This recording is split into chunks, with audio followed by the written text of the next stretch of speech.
Bismillahirrahmanirrahim. Assalamualaikum warahmatullahi wabarakatuh. Allah subhanahu wa ta'ala berfirman, A'udzu billahi minasyaitonir rajim. Bismillahirrahmanirrahim. Ya ayyuhalladzina amanu ista'inu bis-sabri was-salah. Innallaha ma'as-sabirin. Innallaha ma'as-sabirin. Wahai orang-orang yang beriman, mintalah pertolongan dengan sabar dan salat. Sesungguhnya Allah bersama dengan orang-orang yang sabar. Kita sering mendengar ayat ini disampaikan oleh para ulama, para dai, para ustadz tentang bahwa salah satu di antara cara menjemput pertolongan Allah Subhanahu wa taala itu adalah dengan melakukan ibadah sholat.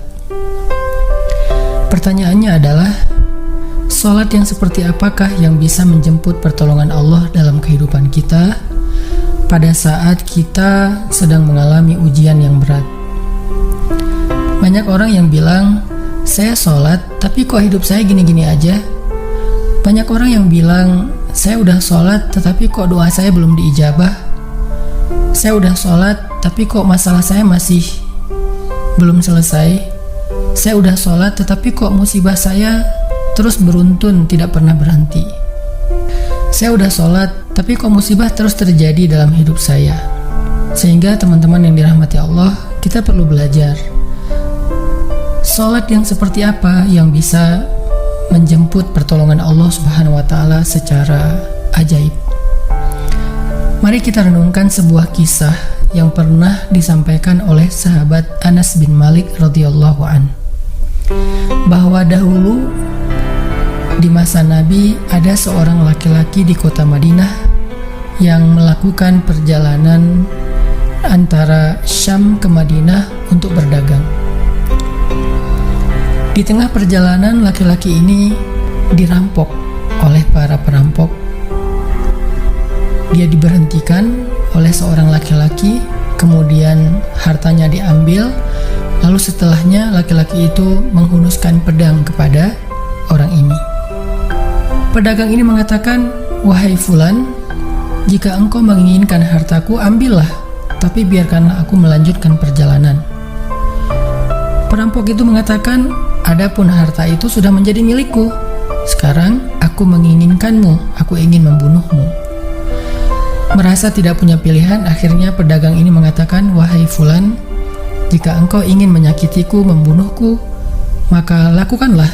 Tetapi sebelumnya, berilah aku kesempatan untuk melaksanakan sholat 2 rakaat. Lalu perampok ini mengatakan, ya sudah, kalau begitu, sholatlah, aku akan berikan engkau waktu sebentar. Maka pedagang ini pun mendirikan sholat dengan sholat yang sangat khusyuk. Di dalam sholat, laki-laki ini setelah membaca Al-Fatihah, dia membaca sebuah ayat di dalam surat An-Naml ayat 62.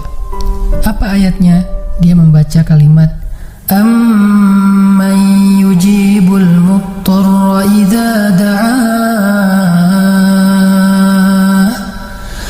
Amman yujibul muttarra idza da'ahu wa yakshifu as-su'a wa yaj'alukum khulafa'al ard. A ilahum ma'allah. A ilahum ma'allah.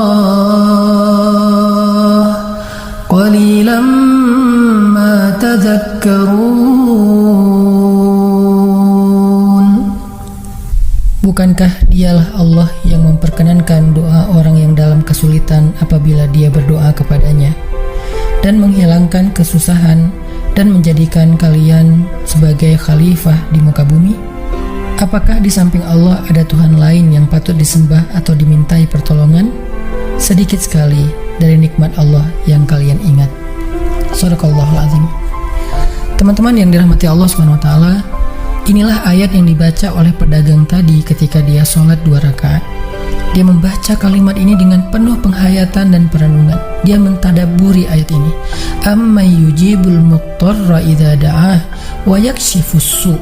Bukankah dialah Allah yang memperkenankan doa orang-orang yang dalam kesulitan dan menghilangkan kesusahan? Dia menghayati ayat ini. Dia mentadaburi ayat ini.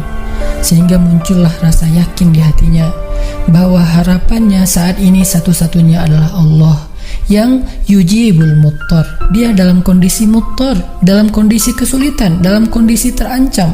Muttar itu bisa bermakna terancam, kesulitan, kesusahan, dan berbagai macam makna dari ketidakberdayaan. Siapa yang yujibul muttar?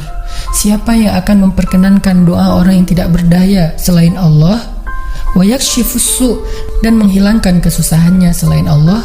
Maka mulai muncullah rasa yakin di dalam hati laki-laki ini setelah membaca ayat tersebut.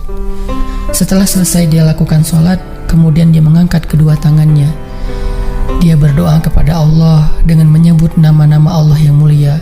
Ya Rabbi, wahai Tuhan yang maha pengasih, wahai Tuhan yang maha penyayang, wahai Tuhan yang memiliki arasy yang mulia, wahai Tuhan yang menampakkan makhluk, wahai Tuhan yang maha mengembalikan, wahai Tuhan yang maha melaksanakan apa yang Dia kehendaki. Aku mohon dengan cahayamu yang memenuhi sudut-sudut arasy-Mu. Hamba mohon kepadamu dengan kekuasaanmu yang menguasai makhluk-Mu, dan dengan rahmat-Mu yang meliputi segala sesuatu. Tidak ada Tuhan yang berhak disembah selain Engkau, ya Allah. Wahai Tuhan yang maha penolong, tolonglah aku. Laki-laki ini berdoa meminta kepada Allah dengan menyebut kebesaran Allah di arasy, menyebut cahaya-cahaya yang dimiliki oleh Allah yang meliputi arasy-Nya yang mulia. Tiba-tiba setelah selesai berdoa, muncullah seorang laki-laki dengan pakaian hijau bercahaya. Dia mengendarai seekor kuda berwarna abu. Dia mengeluarkan pedang. Lalu perampok tadi mencoba untuk menyerang laki-laki berkuda itu, tetapi laki-laki berkuda itu menendang dengan kudanya sehingga perampok ini terhempas, terjatuh. Kemudian laki-laki tersebut membunuh perampok itu seketika. Kemudian pedagang itu bertanya, "Siapakah Tuan?" Lalu penunggang kuda itu menjawab, "Ketahuilah, saya adalah malaikat yang turun dari langit ketiga. Ketika kamu berdoa kepada Allah kali yang pertama, kami para malaikat mendengar suara gemerincing dari pintu-pintu langit. Sehingga para malaikat bertanya-tanya, apa yang sedang terjadi? Tiba-tiba muncullah doamu yang kedua, hingga pintu-pintu langit terbuka dan nampaklah cahaya yang sangat benderang. Dan di doamu yang ketiga, datanglah malaikat Jibril kepada kami seraya berseru, siapakah di antara kalian, wahai para malaikat, yang mau menolong hamba Allah itu? Lalu aku memohon kepada Allah agar Ia mengizinkanku melaksanakan tugas ini. Wahai hamba Allah, ketahuilah, barang siapa yang berdoa dengan doa yang engkau baca tadi ketika dalam kesedihan, penderitaan, dan dalam keadaan sedang susah, maka Allah akan melepaskannya dari kesedihan dan akan menolongnya." Teman-teman yang dirahmati Allah Subhanahu wa taala, itulah salah satu kisah tentang keajaiban sholat seorang pedagang yang dengan sholat itu Allah Subhanahu wa taala mendatangkan pertolongan yang luar biasa dalam masalahnya.